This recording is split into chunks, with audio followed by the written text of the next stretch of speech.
O nosso convidado é doutorado em Ciências Sociais com especialização em Ciências da Comunicação. Nas últimas 2 décadas tem-se dedicado ao estudo de marcas e é na sua dissertação de doutoramento Comunidades de Marca e Social Media, o caso das rádios no Facebook, que se torna evidente o seu interesse pelas redes sociais digitais e a respectiva ligação com as marcas. Atualmente é coordenador da pós-graduação em Social Media no IAD, Universidade Europeia, e diretor de programas na RFM. Neste Panorâmica vamos estar à conversa com António Mendes sobre redes sociais digitais enquanto ferramentas de comunicação por parte das marcas. António, antes de mais, muito obrigado por ter aceitado este convite. O fenómeno das redes sociais digitais acrescenta um valor estratégico às mais diversas atividades empresariais. De que forma, então, é que os mídias sociais digitais inovaram as estratégias de marketing das empresas? Numa primeira fase, as marcas correram para... E há uma expressão de um senhor chamado Morrissey que eu acho deliciosa, e este senhor dizia que as marcas pareciam crianças num jardim infantil à procura de novos amigos. E fazia uma metáfora com, obviamente, as marcas nas redes sociais. As marcas queriam estar nas plataformas digitais e queriam arranjar seguidores a todo o custo. Um pouco com a ideia que eu não patrocino exatamente, de que todas as pessoas querem dialogar com as marcas. São muitas as plataformas de redes sociais, como todos nós sabemos, com características muito diferentes umas das outras. Nós podemos entender os mídia, os mass media, os broadcast media, num patamar. Podemos entender os personal media, os telefones, as cartas, num outro patamar. E os social media, digamos que estão a meio caminho entre os broadcast media e os personal media. E, como tal, eles têm características dos meios dos broadcast media e dos social media. As marcas têm que entender este funcionamento que tem características próprias para poder tirar as tais vantagens que estava a falar. Pegando então nessas características, quais é que são os métodos por detrás da produção de conteúdos publicitários? Os conteúdos publicitários tradicionalmente têm sido pensados numa lógica de empurrar a mensagem. Pela lógica que nós estávamos a falar de mass media, social media, personal media, social media tem características diferentes que não têm, para a comunicação ser eficaz, não têm a lógica da pressão publicitária, não funciona. O que é que funciona? Funciona aquilo que vem debaixo do personal media, que é o diálogo. Então, para ter diálogo, a lógica da construção da comunicação tem que seguir outras pisadas, não é a mesma lógica. E o que é necessário aqui fazer para utilizar de uma forma eficaz os social media é perceber esta outra lógica, que não é a lógica da pressão, é a lógica do diálogo, apesar de, volta atrás na conversa, nem todos, e aqui torna tudo mais difícil, mas também muito mais aliciante, nem todos os consumidores estarem com vontade de dialogar com as marcas a todo o momento. Com tantos diálogos, tantas mensagens, tanta informação que as marcas querem passar cá para fora, como é que uma marca se consegue distinguir entre as outras? Essa é a grande dificuldade dos tempos modernos, do marketing dos tempos modernos. A quantidade de marcas com ofertas semelhantes tornam aquilo que é crucial, que continua a ser crucial para as marcas, que é a diferenciação, torna-a muito mais difícil.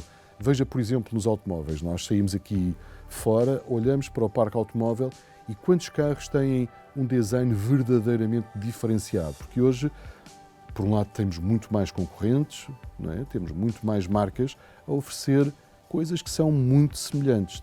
Torna muito mais difícil a diferenciação. Como é que então uma rede social digital pode contribuir para o prestígio de uma marca? Na generalidade dos casos, a realidade digital não é outra realidade. Neste sentido, a marca tem que trabalhar o seu prestígio dentro e fora das redes sociais. E o prestígio que ela vai ter nas redes sociais é um prestígio que naturalmente emana daquilo que a marca é na realidade. Com a pandemia, as redes sociais tornaram-se mais importantes como meio de comunicação? Claramente, as redes sociais, por um lado, porque as pessoas ficaram confinadas, não é? E ao estarem confinadas, tiveram que se entreter, e as redes sociais proporcionam esse entretenimento e essa informação.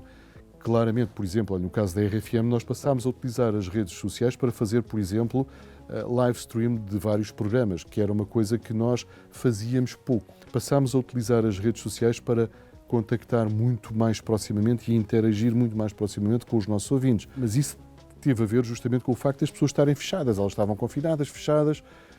Nós devemos pensar como é que nós vamos conseguir falar com as pessoas.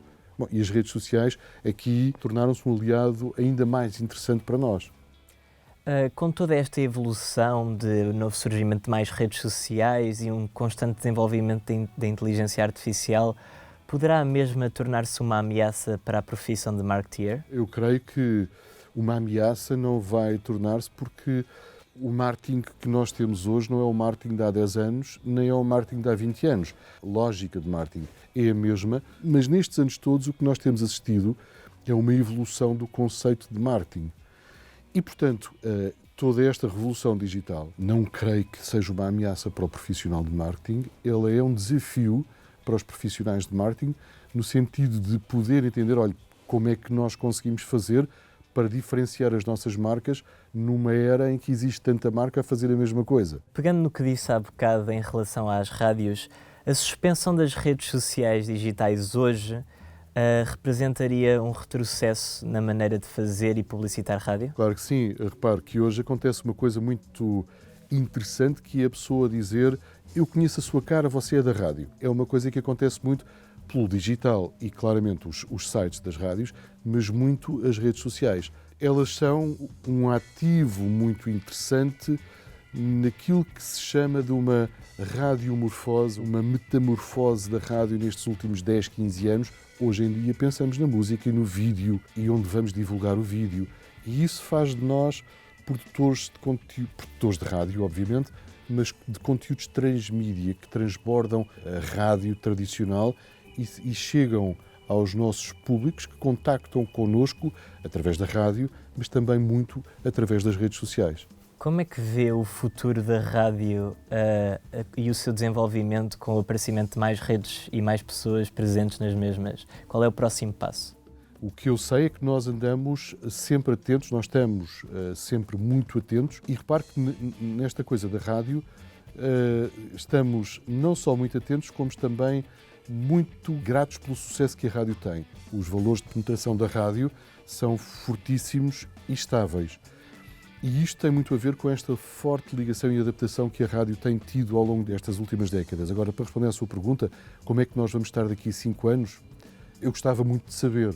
Aquilo que eu lhe posso garantir é que nós, na rádio, estamos atentos à evolução e estamos sedentos de fazer coisas novas para estar junto das pessoas que nos acompanham todos os dias. Obrigado por ter aceitado esta entrevista.